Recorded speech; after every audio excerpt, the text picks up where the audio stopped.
Alors justement, comme j'étais en train de vous dire,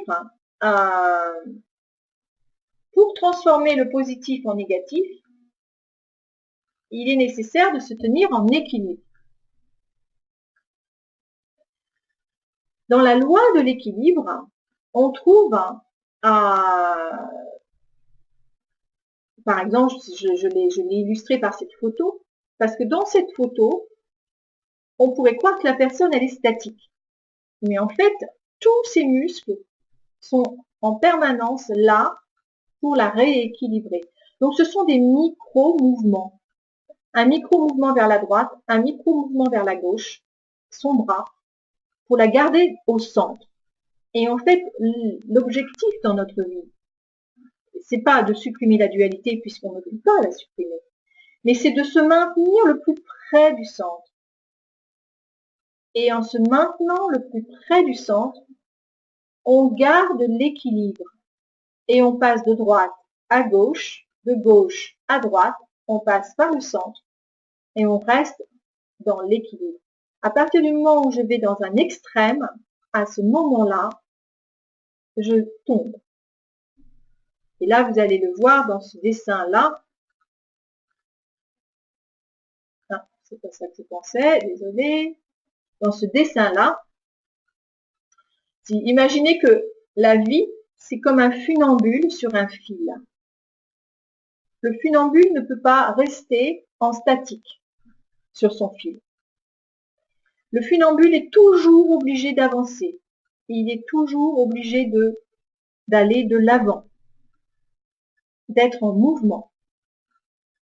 Pour être en mouvement, il avance un pied, puis l'autre. Quand il avance un pied, il va se pencher d'un côté opposé. Quand il avance l'autre pied, il va se pencher de l'autre côté. Et à chaque fois, il repasse au centre. Notre vie, c'est la même chose. Je vis des moments agréables et des moments désagréables. Quand un moment désagréable est fini, je reviens au centre. Et je vais entamer une phase plus agréable. Quand le moment agréable est fini, je reviens au centre. Et je vais entamer un nouveau cycle dans ma vie d'inconnus, de nouvelles choses qui vont peut-être me déstabiliser, me faire peur. Et ainsi de suite. Donc, l'état d'unité n'est pas un état statique où, à un moment donné, je suis dans l'unité, dans le centre et tout va bien. L'état d'unité, c'est un état intermédiaire entre le pôle positif et le pôle négatif. Je me retrouve au centre et quand je suis au centre, je suis vraiment dans un état d'unité. Mais comme la vie est évolution, comme la vie est mouvement, à ce moment-là, je refais un pas en avant. Et dans ce pas en avant, je vais aller vers de nouvelles expériences parce que la vie est également évolution.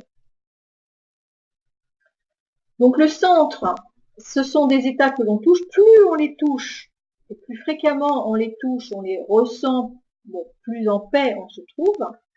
Moins on est dans les extrêmes, plus rapidement on se retrouve au centre. Et cet état d'équilibre est quasi permanent, avec des expériences de droite et de gauche.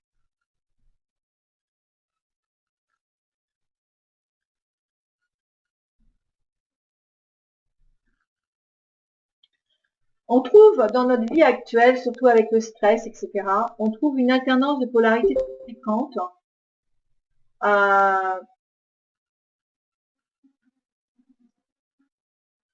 Les moments où on est en forme, tonus, mais si on va trop loin dans le tonus, on se retrouve abattu. Pression va engendrer dépression.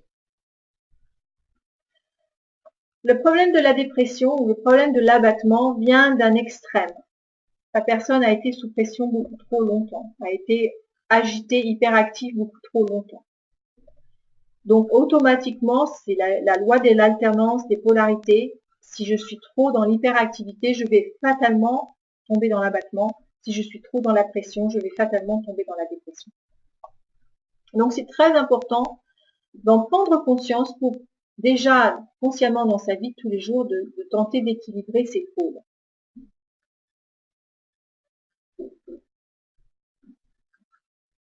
On trouve également un exemple dans la nature qui est très intéressant, c'est par rapport au soleil et à la pluie.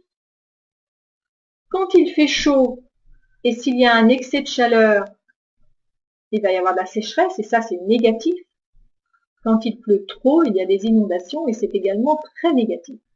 Alors qu'une petite pluie va arroser les plantes. Un peu de chaleur va permettre à la vie de grandir. Et quand on a la fusion du soleil et de la pluie, on a l'arc-en-ciel. Donc, ce qui est intéressant à comprendre aussi, c'est que quand on fusionne deux pôles opposés, nous n'avons pas 1 plus 1 égale 2. Nous avons 1 plus 1 égale autre chose.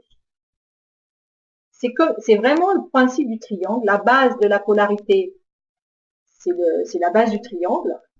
Et on arrive au troisième point qui se trouve au-dessus des deux autres. L'arc-en-ciel qui représente, qui a toutes les couleurs, enfin les 7 couleurs de base, et qui n'est ni du soleil tout court, ni de la pluie tout court. Donc on s'aperçoit que quand on marie deux pôles en soi, on arrive à un autre niveau de conscience. Et on arrive à quelque chose que l'on ne pouvait pas imaginer avant. Un état différent. Alors il y a la fusion du 2 dans la biologie, car l'émergence de toute vie vient de la rencontre de deux cellules.